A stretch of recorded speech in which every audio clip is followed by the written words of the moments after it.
Thanks for all coming at lunchtime and on Thursday, and we know the parties are winding down, so we're glad you're all here. Um, I've covered this industry, for a dozen years for the Review Journal, and about 3-4 years ago, we started hearing about skill-based gaming. What is skill-based gaming? What is it? And it was a kind of an oddity. Then a few years ago with G2E, we saw a few pop up.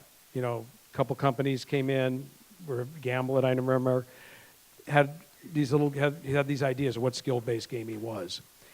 This year, looks like everybody's got some kind of skill-based game. It's and some of them look almost like the arcade. With the Dave and Buster's guy here yesterday, seems like looks a little more like arcades now. So the question, we've got a big panel. We have representative from a casino company, representative from a traditional slot machine manufacturer, the skill-based manufacturers. We have research and academic. So we're going to kind of look at what is skill-based gaming. So I'm going to have, because I am a print journalist, I was not a broadcast journalist, I don't want to butcher names. I'm going to have everybody introduce themselves and where they're from, so that's a lot better. So we'll start right here. Hi, good morning, and thanks for having me. My name is Steve Sirianni. I'm the Vice President of Slot Operations and Marketing at MGM Grand. I've been with the company for 12 years. I've worked at 5 of our properties, and excited to be here today. Good morning. I'm Brett Abarbanel. I'm the Director of Research at the UNLV International Gaming Institute, and I'm also the Head of Social and Recreational Gambling Research at the UCLA Gambling Studies Program. Good morning. My name is Salim Adatia, Vice President of Interactive Gaming and Canadian Services, part of Gaming Laboratories International, GLI. We're an internationally recognized independent third-party testing and certification laboratory for all aspects of the gaming industry. I'm Blaine Grayboys, the co-founder and CEO of GameCo. We were the first company approved with skill-based games here in North America. I'm also the co-founder and CEO of the Gamer Agency. We have an esports production company in New York. Hi, I'm Darian Lowenstein, the Chief Marketing Officer for Gambler Gaming, and my goal is to bring arcades back to life on the casino floor. And in case the very loud jacket didn't tell you, I'm a massive nerd. Hi, I'm Steve Walther. I'm the Senior Director of Marketing and Product Management at Konami Gaming. We have a rich history of almost 50 years of producing video games, both in the arcades, on consoles, and in the casinos. So we're looking to see how we can leverage all of those strengths and histories to help revolutionize the industry. Okay, with that, I'm going to throw out a question, and you have a minute or less to answer it. Give us a definition of a skill-based game. We've heard so many different definitions over the years. What is a definition of a skill-based game? I'm sure everybody's probably have a different opinion. So whoever wants to jump in first. I think it's as simple as a skill affecting your payout. It's pretty cut and dry. It's having a fun experience where you have a bit of control over what you think your outcome is going to be and being able to affect payout by having a better skill than not having better skill. Yeah, I think those are 2 good summaries, and I would further detail it by categorizing it into 2 groups. One group might be a strategic skill, where you're thinking and making decisions to influence your outcome, and the other is physical skill, hand-eye coordination and dexterity. I always like to point out that skill games have been around for a while. Poker and blackjack are skill games, and electronic poker and blackjack put them into a electronic format. At GameCo, we really like the term video game gambling because it just feels a little bit more fun than skill-based gaming. I'll give the traditionally academic answer, which just means it's longer than everyone else's. We like to view it as the middle of 2 converging concepts. There's the gamblification of very skill-based games, like the video games, like the one on Darian's jacket over here. And I'm wearing X-Wing earrings today. Yes. So, yeah. And then from the other side, the addition of the gamification of these skill-based games, and then adding the skill component to gambling games. So taking something like a slot machine and then adding in a skill component to that. And then as those two concepts converge, that's where we come to that sort of central point of a skill-based game, which for the gambling industry means something a little bit different from just a general skill game. My colleagues here have pretty much explained it. From a test lab perspective, we look at it as being a game of amusement or some sort of casino-based game which introduces an element of skill rather than pure chance, which contributes to the percentage return calculation. Okay, yesterday, I went into the Gamblet booth and played Pac-Man. Okay, I never thought I'd be playing Pac-Man at a gaming show.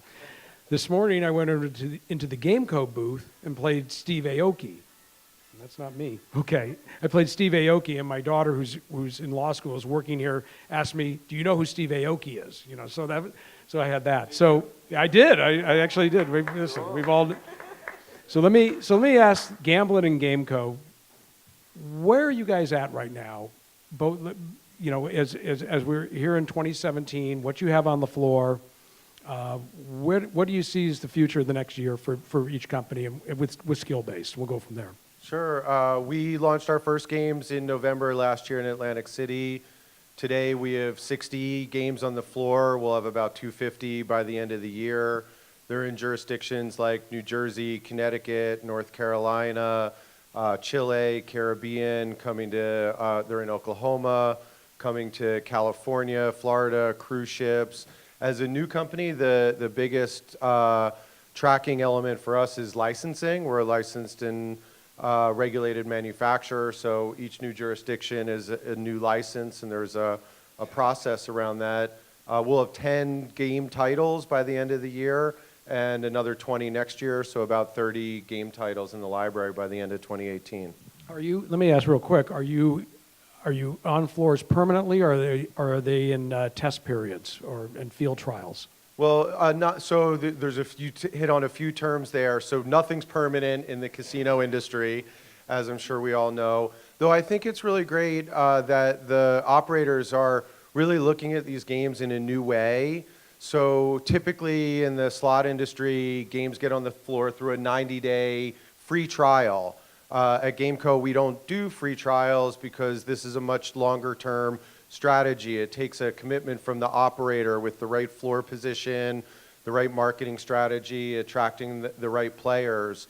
So typically we're working in long-term partnership with casino operators and working to figure out the data, improve the games, get these new players to the floor. It's so new that everything is an education process. So for us, it's really about having that long-term collaborative relationship. Okay, and Gamblet, you've made some splashes here in the last year. What's your take on everything?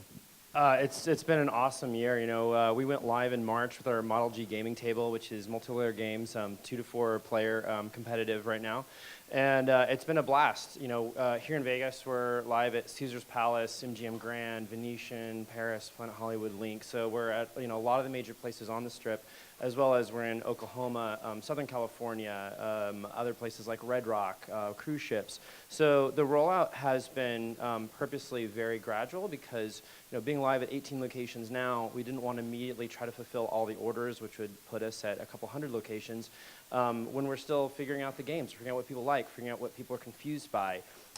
With being in the NIB program here in Vegas, as an example, in the first 6 months, we updated the software 5 times. So we made a ton of changes to the tutorial, the ramp-on process. Originally we thought that our games would be most successful in bars. We found out that was completely wrong, and they're actually most successful on the gaming floor, where people know it's a gaming device. But yeah, we're basically showing 24 games here at G2E, so we have the biggest skill games portfolio in the industry, and really proud of getting some of the biggest video game IP, like Cut the Rope, which was downloaded over 1 billion times, Pac-Man, which I think everybody had an experience with at some point in their lives. So it's been an awesome year for us. Okay, Steve. Konami, what's traditional slot maker, 50 years, now all of a sudden in the skill-based business. How long has Konami been looking at skill-based, and how many of you, what percentage of it is in your research development for your company? Well, like a lot of the people here, when SB9 passed, a lot of us were already members of AGEM, and AGEM took part in panels to help write the regulations that became what allowed us and all these people here to have skill-based gaming in Nevada. So that was key. Konami was part of that, and it was a good experience because even though we had skill in, like was said earlier, blackjack and video poker, it was a new approach, and we wanted to take a new approach because we wanted to attract a different incremental player. So Konami really started at the ground level with that one. And then we participated here in Nevada in the New Innovation Beta program as well, with partnership with MGM with our Frogger product. So that was key. And now we're rolling that into our Beat Square product.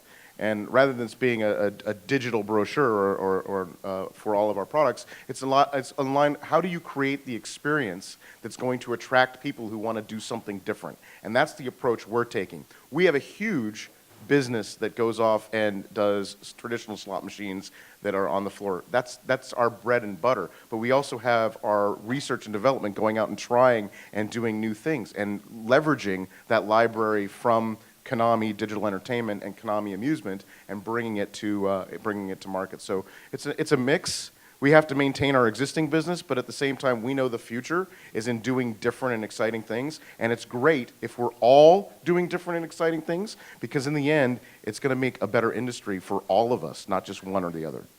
And we'd like to thank you also. We have one of the Frogger machines in our lab, our casino lab at the IGI. And when that thing first went in, there was a queue almost out the door of the lab to sit down and play it. I mean, for weeks at a time, you had to wait for an hour or so just to get up to the front of that queue. Thank you. Thank you. Well, let me ask MGM. You've started this. Sorry, yeah, that lab. And where you guys at? What do you see? And you've been with several different casinos. I know with MGM, as we were talking earlier. What do you see with the traditional casinos? How much of the floor are they going to start? Are you willing to start giving towards skill-based gaming? You know, it's obviously it's based on interest. I'm curious what kind of interest you're finding, and how much of your floor you might move forward onto skill-based. Sure. So, we see our main business, our traditional gaming, is a staple of our business, and we see that to be the case for the long term. However, we do see a big opportunity with skill-based games. We've seen a lot of success with video poker and blackjack, which people consider skill-based. I wouldn't say, we're ready to immediately carve out a huge portion of our casino to dedicate to skill-based games, but we see it as a gradual introduction and something that will evolve over time and that we'll commit to. At MGM Grand specifically, we created Level Up. It's a project we've been working on over the last 2.5 years, and it's been open almost a year now. And that concept was to do essentially that, create a new gaming space that is more social, more engaging, more fun and interactive, and a place where we can place these games as they come to market and appeal to these types of customers. One of the questions I want to ask you and the manufacturers, some of these games require multiple players. You know, your poker game at Gamblet and others. How do you go about, because there are times that it's slow, somebody might be sitting there for 10, 15 minutes and nobody's showing up to play, and you're there by yourself. How do you guys, let me start with MGM, and I want to go ask you guys the same thing. How do you go about trying to educate the players that you need multiple players or whatever it is? Yeah, so I think that's one of the big things we learned initially is educating people on this. There is a learning curve. They're not used to these types of games. And so we've worked on the merchandising of the games in terms of how they project and face customers who are passing by. We've done things on the marketing side on property where we have high traffic areas to market and promote the units. But it's something that I also believe is going to take time, and we're going to need more manufacturers and more games come to market so that people really do understand that this is a different type of gaming experience. We've seen a lot of manufacturers develop skill-based games and showcase them here at G2E, but in reality, I've only had 2 skill-based games to place on my floor and in my space over the last year, which is Frogger and Gamblet. And we really appreciate what you guys are doing in that space, but we're anxious for other manufacturers to start releasing these games so that we can kind of hit some volume and some critical mass. You guys want to real quick on answer that because I want to ask the researchers some questions. So. Yeah, I mean, being first on the floor with a multiplayer skill game machine has been awesome, but it's also been a huge learning experience for us and all of our, our casino partners. I think a lot of what we learned is that if you can get people onboarded, we have a lot of two players playing the games, and the game shines the most at 4, but it's a little bit rarer. I think that with the launch of our Tri-Station, our single-player system, having something for those single players to go on and play, because we do have some people that go in and put money into the multiplayer machine and sit there and just kind of stare at the screen for a while. I've seen it myself. It's awkward, and I walk up and like, hey, dude, I mean, you need another person to play with. So I think we've learned a lot from it. I think our view has always been we're all going to benefit so much when there's a lot more games on the floor, and it's a giant arcade, and there's stuff from Konami and Gameco and everybody else, and it's a big, massive arcade. So just to touch on that for Gameco, our core product, the VGM's a Class 3 single-player game. So all of our games are single-player, house-back games. But here we're showing our multiplayer challenge mode, and what it does is it adds a multiplayer component to the single-player game. So every game has that option built in, and we probably all grew up playing games at the arcade, so we know that experience of 1-player, 2-player. Our system will support up to 8 players at launch in a multiplayer competitive format, and eventually 64 in a more esports style bracketed. So I think having a sort of like expansive approach from 1 to as many players as needed is one approach. I think Steve captivated the most. Once we reach a critical mass where people know that they can come into a property and play something different than a traditional 5-reel spinning games, it's going to make adoption that much easier. And until then, we've got to do a lot more in educating. So we have to look at these as a different platform other than just dropping a box on the floor and hoping people find it. It's not a drop it on and people find it. Like you bring out a new slot machine, put a new cabinet on the floor, everybody's going to go straight to it because they know how to play that game. Regardless of the manufacturer, it's new, they're going to play it. But with a skill-based style game or a different style game, they're going to look at it and they go, I don't know what this is, and then move on. So we have to do a better job in partnership as manufacturers as well as operators in educating the people that it's not going to bite, it's going to be a lot of fun, it's going to be a different experience, and then you're going to get a new crowd. Let me get with the research and and you guys. What are you finding from players and casinos in the studies that you guys are all doing at UNLV and up in British Columbia? What have you found from players and casinos and what they're looking for as we move forward in the skill-based gaming? From our perspective, some of the things we've seen is from looking at the approach of the environment. So within the gaming venues, it's interesting to see when they're trying to present an environment which is much more collaborative, it's engaging to the younger demographic.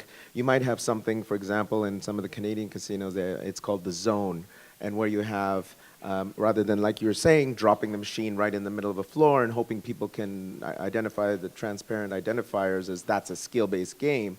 There's might be, for example, a portion of the venue allocated to interactive games, games which encourage interaction between the players. There might be a DJ up with the booth, and then they have smoke which comes up when there's a winner or there's players that are playing against one another. So it's really giving that interactive feel and interactive environment, which rather than environments which may seclude one-on-one player against machine. It's kind of quiet, and that sort of thing. So with that is one thing we're seeing.